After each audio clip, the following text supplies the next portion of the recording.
আজ ১,০০০ জন ইউক্রেনীয় সেনার দেহ ফেরত দেওয়া হয়েছে। ইউক্রেন আমাদেরকে দিয়েছে ১৯ জন রুশ সেনার দেহ। সামাজিক যোগাযোগ মাধ্যম টেলিগ্রামে রাশিয়ার প্রেসিডেন্টের উপদেষ্টা ভ্লাদিমির মেদিনস্কি এই ঘোষণা দিয়েছেন। ইউক্রেনের পক্ষ থেকেও বিষয়টি নিশ্চিত করা হয়েছে। তারা বলছে এই লাশ ফেরত পাওয়ার কাজে আন্তর্জাতিক রেড ক্রস খুব বড় ভূমিকা রেখেছে। ইউক্রেনের দাবি, ফেরত পাওয়া লাশের মধ্যে অন্তত ৫ জন সৈনিকের নাম আগে থেকেই বন্দী বিনিময়ের তালিকায় ছিল। তবে এ ব্যাপারে রাশিয়া কোনো মন্তব্য করেনি।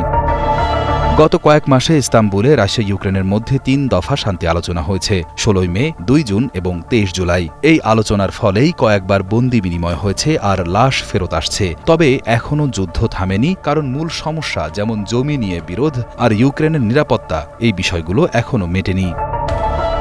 মার্কিন প্রেসিডেন্ট ডোনাল্ড ট্রাম্প, রুশ প্রেসিডেন্ট ভ্লাদিমির পুতিন, ইউক্রেনের প্রেসিডেন্ট ভ্লাদিমির জেলেনস্কি এবং ইউরোপীয় নেতারা সাম্প্রতিক বৈঠকে শান্তির চেষ্টা করছেন। আলাস্কা ও ওয়াশিংটনে হওয়া বৈঠকগুলোর পর আলোচনায় গতি এলেও সমাধান আসতে সময় লাগছে।